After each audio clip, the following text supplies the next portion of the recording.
Hey Joe, Hey. what's this all about? Well, we have a problem, and it's a very big problem. And unfortunately, most people aren't aware of it. It doesn't matter what your personal views are, your politics, your religion, or where you are. And once you see the problem, you can't unsee it. It's like a one-way door. But thankfully, we also have the solution. And it's this solution that I'm so passionate about sharing. And it's what makes me just so optimistic for the future. The challenge I find, though, is how can anybody fully value a solution unless they understand what the problem is?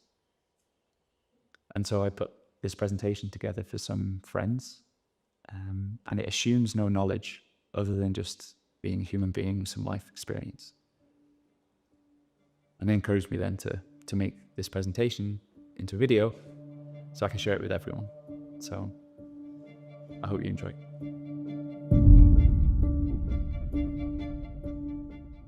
Welcome to What's the Problem? So what is the problem? Well, too many, unfortunately. I probably could have written twice as many things down on this slide. I think we all have that sense of unease. We all feel internally that things are not moving in the right direction in our lives, in the world. Like things are becoming harder, not easier. And I think for most of us, we would recognize some elements of these things on the screen as touching our lives directly or indirectly. And what I'm here today to show you is that all these things may seem unconnected, but they're really not. The primary cause of all of these is the quality of our money. Now we're going to do this through a story. So imagine there's this far off world where you have hundreds of smart people traveling on a ship. And this ship gets wrecked on a deserted island. This deserted island is so far from everywhere else, they're effectively cut off. But the island is resource rich. It has everything they could possibly need to rebuild society. But because these people have come from an advanced civilization, they know exactly where they're ultimately going to get back to. But now they're starting again with nothing. What's also clear is that they need some way of trading with each other once they start to rebuild. So they prioritize deciding on what to use for their new money. And suspend your disbelief slightly further in that they have, despite not having anything, the ability to create whatever monetary system they want with whatever characteristics. So the first question they need to answer is, what makes good money? And there are 7 things. So these guys have the ability to create whatever they want. So instead of just creating good money, they create the perfect money. And the perfect money is scarce, which means it has a fixed supply forever, and is instantly and costlessly verifiable by everybody. So if everybody can check it whenever they want at no cost, then you can verify for yourself that nobody's creating any extra. It needs to be portable, so you can effortlessly move and store it with negligible costs. It needs to be divisible, and the perfect money would be infinitely divisible. It needs to be durable. It can't rot or go off. It can't deteriorate. So the perfect money exists forever. It's fungible, which means every piece is forever the same as every other piece. It needs to be acceptable. So everyone, anywhere, can both send and receive.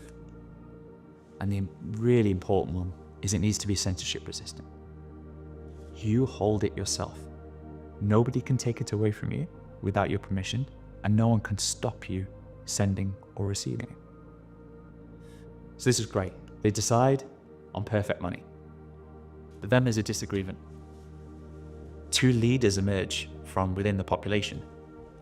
The first, Satoshi, he says, well, given these are the characteristics of perfect money, that's going to be true today, true tomorrow, and true forever. So we should lock them in, you should never change. Whereas Fiatello, he says, well, I get that. I get this is the characteristics of perfect money, and I totally agree. But what if there's an emergency? What if we need to change something? What if the people we put in charge of our money feel like it's not working and need to make an adjustment? I think we should have the perfect money, but we should also have a big red button, which allows someone to press it and change any of the characteristics if we need to. Of course, no one ever will, but just in case. This becomes an irreconcilable disagreement. So a fairly drastic solution, but they build a huge wall right down the middle of this island. And on one side, they create the currency called Satoshis, which is perfect money always. And on the other side, are fiatellos, which is perfect money, but with the options changing. Now this wall is so big, it cuts off the communication and the trade between both sides on the island. So effectively, they're cut off from one another. So to begin with, nobody has anything on either side of the island. So everyone's starting from zero. And initially, people have to be self-sufficient. Each person is fishing for their food, cutting down trees for the wood to make fires, and also for houses, and then they're also building their own shelters. Now, even though they have perfect money, there's very limited trading here because people are working hard just to satisfy their day-to-day needs across all of these goods. But people are different. Some people are better at some things than others. And so people quickly realize that if I spend my time focusing on the things I'm good at, I'm reducing the amount of time I spend on things that I'm poor at, then I can contribute more to society. I can increase the amount of goods I can provide to society in the same amount of time as the average person. So the woodcutter spends all his time now cutting down wood. He stops fishing, he stops building shelters. And because he's spending his time cutting down wood, he increases the quantity of wood available to everyone else versus 3 people spending a third of their time each, because he's good at it.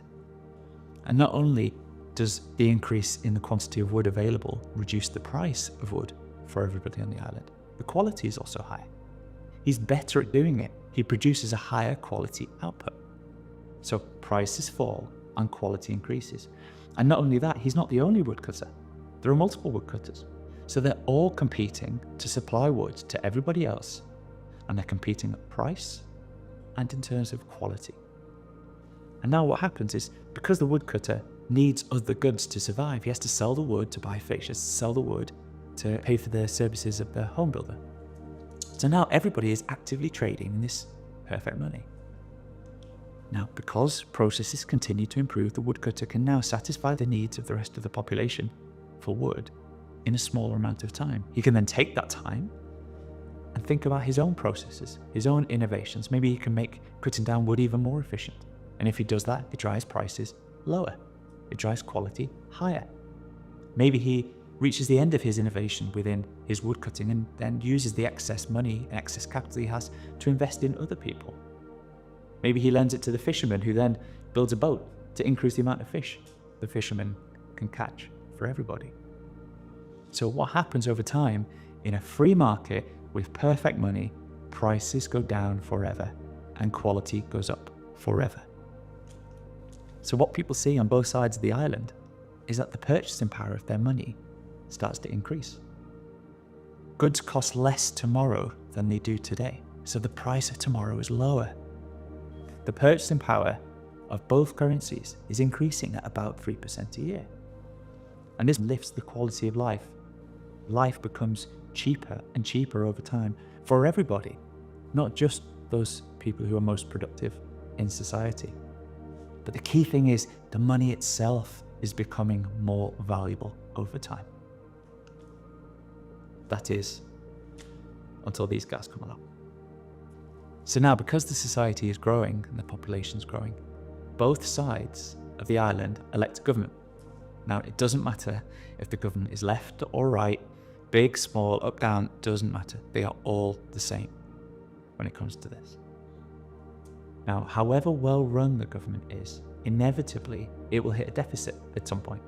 And that means it's spending more than it's receiving. And that could be through mismanagement, but it could just be through external circumstance, like a natural disaster or something like this. The causes are not important, but it will happen over the course of time, inevitably. But now we see a divergence across both sides of the island. Satoshi, he only has 2 choices here. To balance the budget, he needs to either raise taxes or cut spending, or maybe a combination of the two. Whereas Fiatello, he has exactly the same choices, but he also has a big red butt. And the important thing here is they're both up for re-election. And Fiatello knows that if he raises taxes or he cuts spending, it's going to cost him votes. So just this time, he decides to press the big red button and print a little bit of extra money for the government.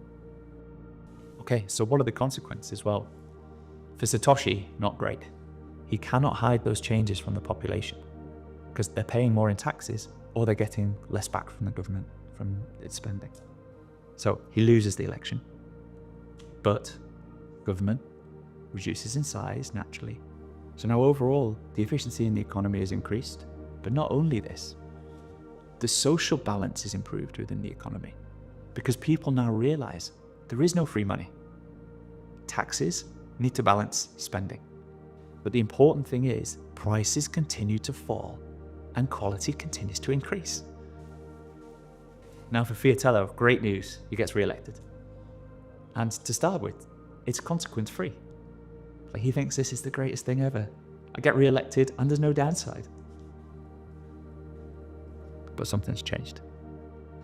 So what's happened?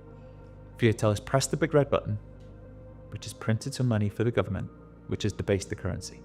So what does that mean? He's increased the amount of money in the economy overnight. But he hasn't increased the amount of goods and services available in the economy overnight. So now there's more Fiatellos washing around compared to yesterday for each piece of the goods and the services. And this has three major impacts. The first is a distortion of price signals. The second is that it increases input costs for businesses. And the third, it leads to asset inflation. And that first one, distorting price signals, well, prior to Fiatello pressing the big red button here, all price changes in the economy were purely a function of demand and supply because this was a free market with perfect money. But what's happened now is that money has entered the economy not to everybody equally or even in proportion to the amount of money everybody holds. The money has entered the economy via the government, and it enters via the government into the accounts of companies and people connected directly or indirectly to the government. So what Fiatello starts to see is price increases in certain parts of the economy. So the signal to everybody else in the economy is that there's an imbalance of supply and demand just in these sectors. So you see a misallocation of capital by the entrepreneurs in the market caused by the money printer. But not only that, it's human capital. It's smart people, it's active people who are trying to be productive, get sucked in closer to the government and not servicing the rest of the economy. The second is that business input costs increase. Now, every single business in Fiatello's country has at least a human being and some raw material inputs like energy or even some harder raw materials. Now, because the costs of these things have gone up, these businesses now need to try and change something about their product to maintain the small profit margins that ensure that they can continue in business. Now, the first and most obvious one is just to pass on the price increase to the customer.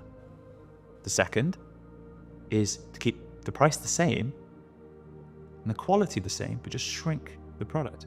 So instead of having 100 grams, it's now 90 grams, but for the same price. Or the third one is to reduce the input costs. Now, this is where consumer inflation comes from. This is the only source of consumer inflation, is the money printer, causing businesses to make these changes. But if a business passes on the price increase outright, or it shrinks the product and the customer now just needs to buy more of it to satisfy the fact that they needed 100 grams, not 90 grams, both of those things reduce affordability. So the population is becoming poorer. They're going to have less disposable income, despite buying the same as what they bought yesterday. If instead the business chooses to keep the price the same, the size the same, but just reduce the cost, the most obvious thing to do is just to fire people, which leads to unemployment.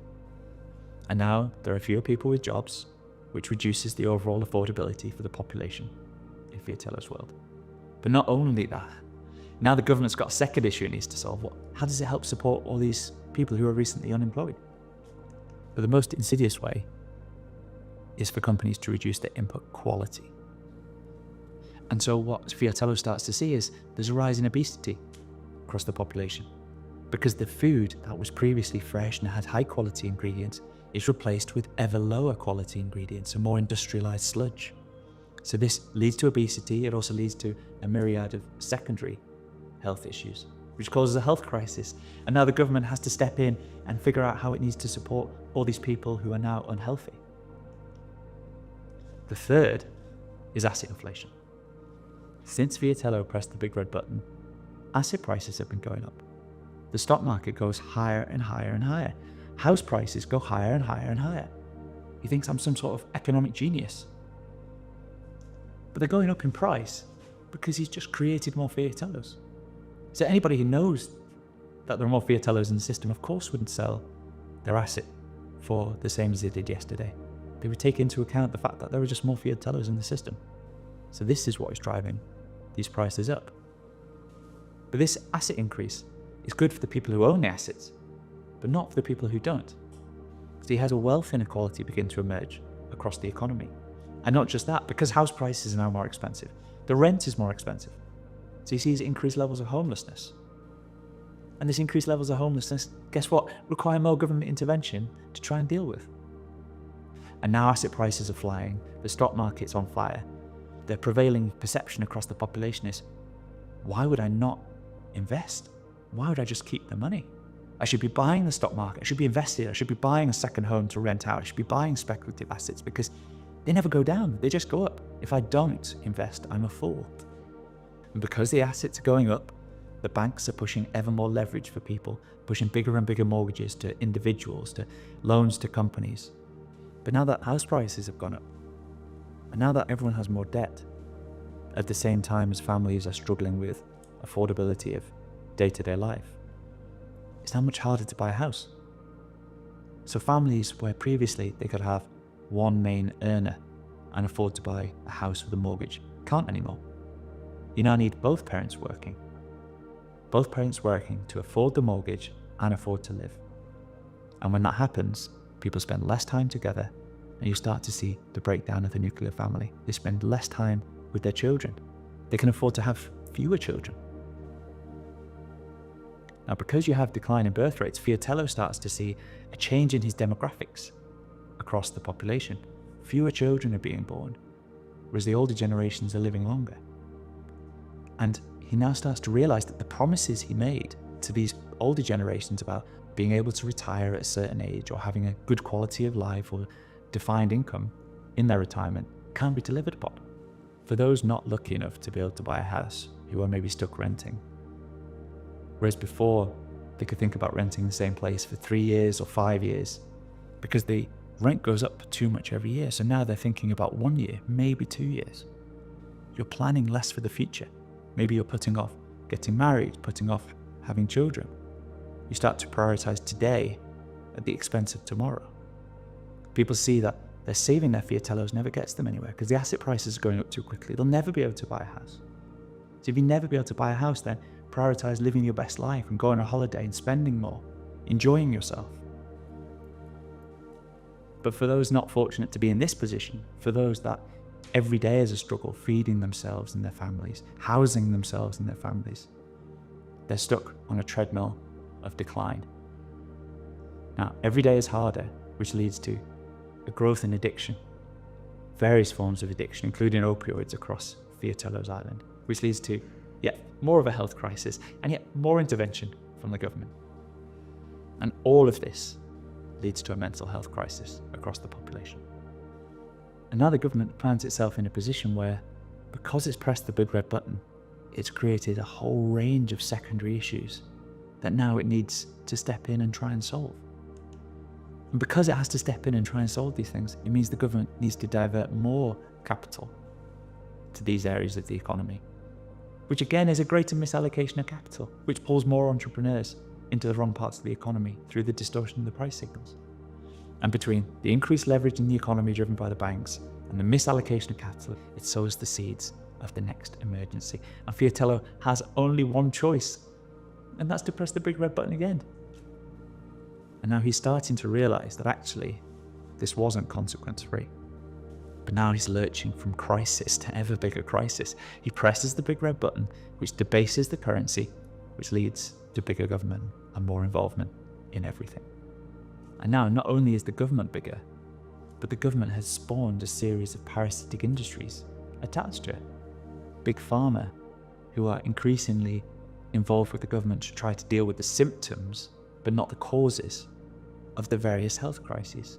Never incentivized to actually cure a patient, just to treat them long term, because a healthy customer is a lost customer. Big Food pushes for ever lower food standards across the economy. The military-industrial complex pushes for ever greater spending on defence, both at home and on foreign shores. Wall Street are up to their eyeballs in debt and now so leveraged that the government wants to protect them. They can't be allowed to fail, because if the banks fail, the population loses their money, the government falls. The government also continues to make unproductive investments. Investments trying to deal with the secondary issues it's created, but also investments driven from whatever political ideology the government has. And all of these things are effectively now crony corporatism. It's very hard to see where the government ends and these industries begin. The success of the government is deeply intertwined with the success of the industries. These industries start to ask the government to become regulators. You need to regulate us to protect the public. But this regulation, all it does is make competition harder. The 1, 2, 3 companies in each of these areas are now very, very close to the government. They supply the people for the regulator. When the regulators end their tenure, they go back and work for these companies. It stops smaller companies coming in and competing with them to then supply the government on better terms or with higher quality product. So quality starts to decline and prices start to rise, which of course is great news for these companies because profit margins go up. What happens then is the media gets captured. The government is teetering to maintain social stability. It's now protecting these industries at the expense of the population rather than the other way around. And because of this social balance that it needs to maintain, it can't allow free speech, dissent, alternative opinions, or questioning of anything that undermines the legitimacy of the government in any way. Not only that, the biggest advertisers for the media companies are the companies connected to the government. So the media companies increasingly don't want to upset their advertisers. And when you have a captured media and a military-industrial complex fomenting strife on foreign shores, you get the creation of the forever wars. And the wars themselves are actively supported by the Fiatello population because all they see in their media is that we have to do this because it's the right thing to do. And between the forever wars and the banking system bailouts and the excessive debt, it leads to the next emergency, but this time it's just so much bigger. And the only choice he has is to press the big red button again. But this time it's different. It's a massive erosion of trust. Every time he presses the button, more and more people become aware of what is happening. And this goes round and round and round until something breaks. And now Fiatello's starting to get quite worried. So what's happening to the money? Well, instead of increasing 3% a year in purchasing power, he's now losing 7% a year because he's printing 10% a year of extra money. And not only that, he's undermining the productivity in the economy by distorting all the price signals. So what happens to the Fiatello Island population? Well, the poor, who are on fixed wages, have very low income security and no assets. They can't win. They just get poorer every single year. For the middle earners, who have fixed salaries and mixed income security, they're not the first to be fired. They often have a home, but they can never sell the home and realize any gain because you've got to live somewhere. If you sell one home, you've got to buy another home. You might have some investments, but they are becoming the new poor. Well, surely the wealthy are doing well. Their income is largely from asset yields, from operating businesses or investing. Their income security is high because they can't get fired. But for them, it's death by 1,000 cuts. They see their wealth as a number continue to increase. But they feel like they're getting poorer. Life continues to get harder. And that's because the rate at which they're earning money, their yield on their assets, is below the rate at which Fiatello is printing money. So they're slowly having their wealth siphoned away by the politically connected. Those that are government funded and have fully insulated income security. And perversely, their income goes up and becomes even more valuable as society continues to decline because the government needs more and more intervention. And it's really just industrialized theft at this point from everyone else in society. But now so much time has passed that the wall down the middle of the island starts to crack. And it starts to crack in such a way that both people and money can start to flow from one side to the other. So on the one side, you've got the Satoshis, increasing their purchasing power at 3% a year. On the other side, you've got the Fiatellos that are losing 7% purchasing power every year. So what happens? Why? What Fiatello starts to see is that money and people start to leave because they don't trust their ability to save using Fiatellos. They want Satoshis. Okay, so this sums it up. On a Fiatello standard, your money is stealing from you. Whereas on a Satoshi standard, the whole world is working 24/7 to increase your purchasing power. But now the escape valve is open. People realize they can't save in Fiatellos, so they start selling Fiatellos to buy Satoshis. So the Fiatellos decline further in value, triggering yet more budgetary and currency crises for Fiatello to deal with. And the only choice is to press the big red button again. But this time, printing money is not enough because value is leaking out of Fiatello's side of the island. He needs to change another characteristic of perfect money, which is to remove the censorship-resistant nature of it. So the Fiatello population used to be able to hold the money themselves. Now Fiatello says, no longer allowed to hold it yourselves, you have to put it in the banks. The banks are going to hold everybody's money. The population now feel that they are guilty until proven innocent for making any transaction. The banks will check every transaction to protect you. Which means when people are trying to buy certain things, including Satoshis, the banks now say no. It's because of this, it's because of that, it's because of the other. He restricts the flow of capital out of Fiatello's side of the island. He may even just create explicit capital controls. You're now no longer allowed to buy Satoshis at all. But people always find a way, and more people are waking up to what's happening, and the cycle continues.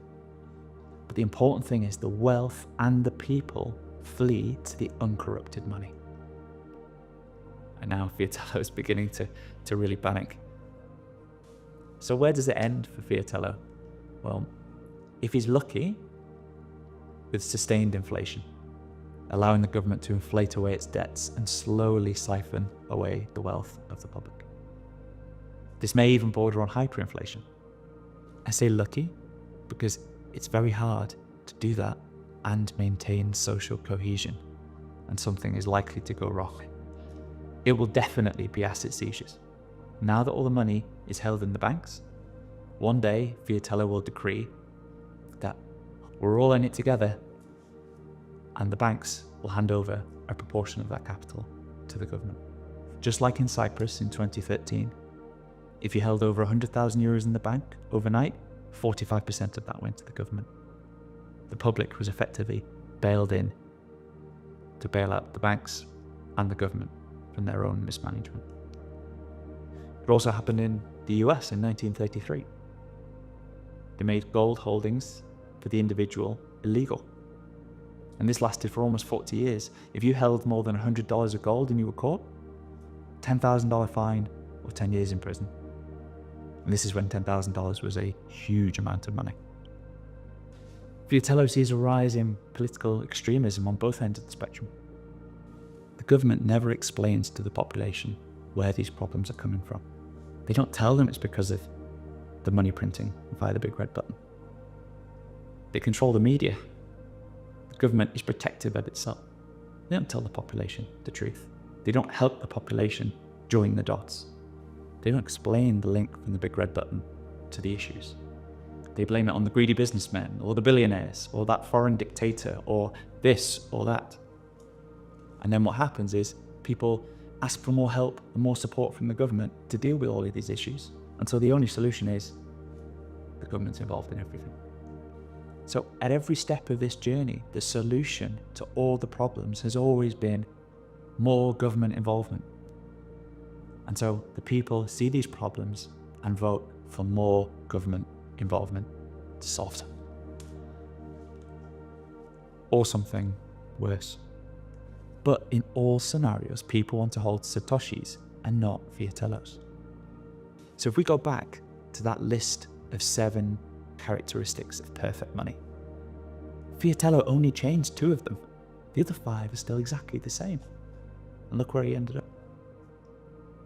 Now, the reveal. And some of you may be slightly ahead of me here. The US dollar is just a terrible version of the fiatello. So the US dollar is corrupted on the same 2 key issues that the fiatellos were, but on the other 5 it's materially worse as well. In terms of portability, it's easy to carry, easy to pay, but it's not great for merchants. You pay instantly, but the merchant doesn't get the money for multiple days, and that's if there was no fraud or chargebacks. It's divisible, but only to a point, and removes the ability to do microtransactions, which will unlock potentially completely different economic models. It's durable in digital form, but we have cash component, and that cash component is constantly undermined. The notes are reprinted in terms of design every 15 or 20 years, so there's no ability for an individual to save outside the banking system. If you put notes under your bed or under the floorboards and leave them 25 years, they're worthless. Those types of notes have gone out of circulation. So you need to take the notes every 15 or 20 years to the bank, hand them in, and get new notes. They re-centralize everything periodically out of choice.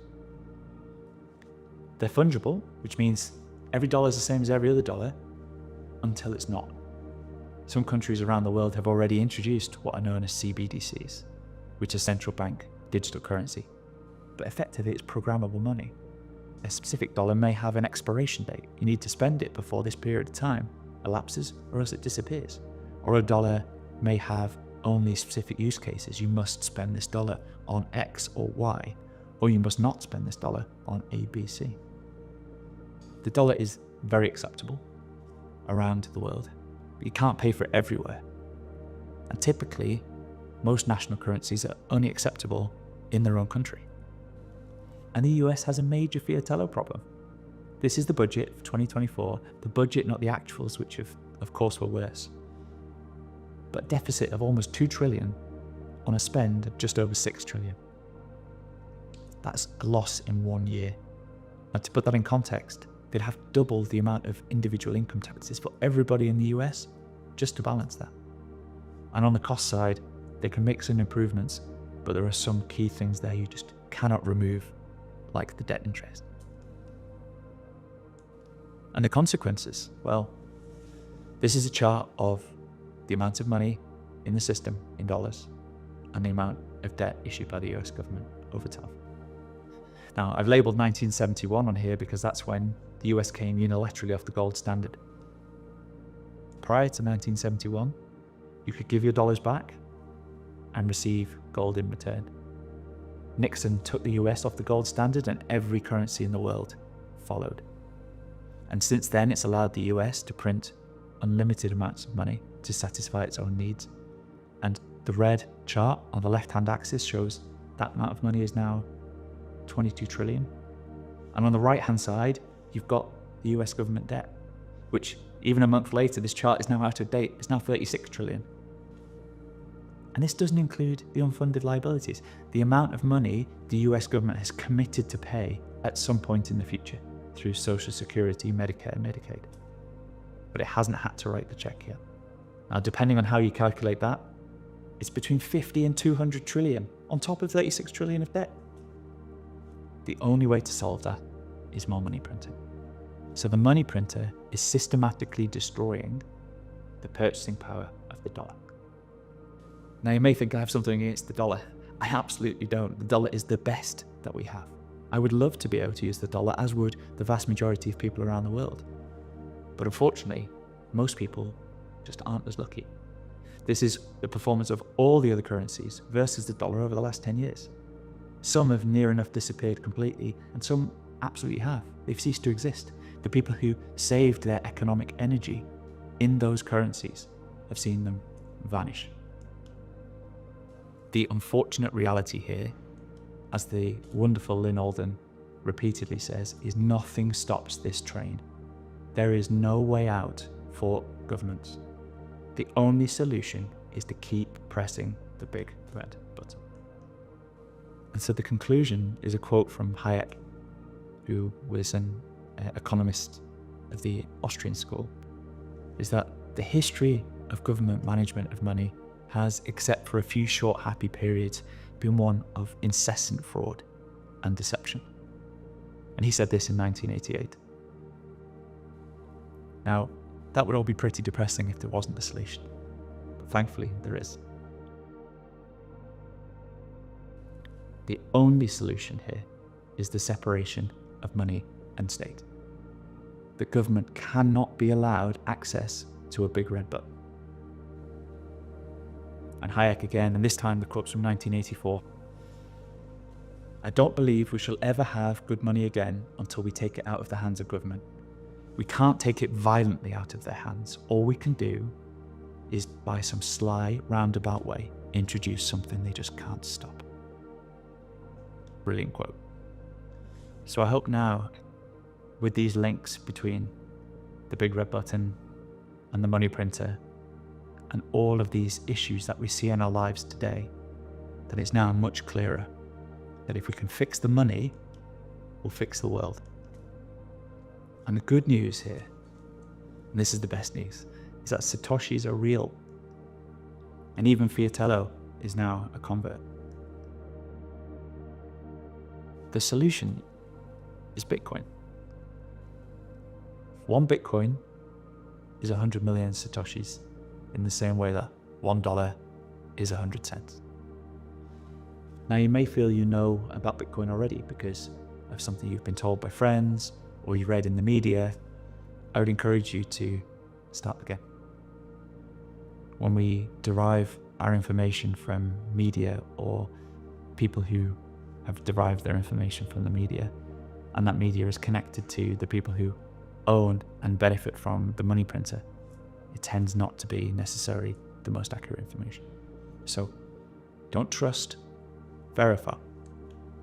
Come to satsversusfiat.com. We've set up a website which helps people get up and running. If you're just getting started, maybe even never heard of Bitcoin before, come, sign up, and we'll send you some information so you can learn about it for yourself and make your own decisions about Bitcoin. If you're further along and maybe even call yourself a Bitcoiner already, then amazing. This is not a commercial enterprise for me. This is a charitable one. And so any support from within the Bitcoin community or further afield, I would love to receive. If people want to give this talk themselves to their friends or just share it more broadly, or even volunteer to give a presentation as part of our group, then just get in touch. And the third one is inviting us to speak. We want as many people as possible to see this presentation because the information contained within it about what the problem is so important. So we'd love to speak. If you have us at schools, universities, industry conferences, events, or even at workplaces if people are interested to learn more.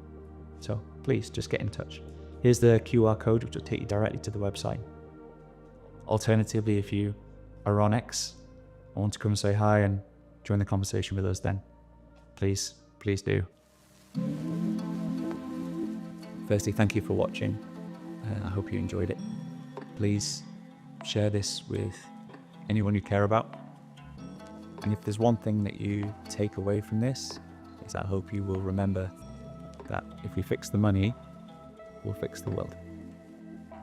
Thank you.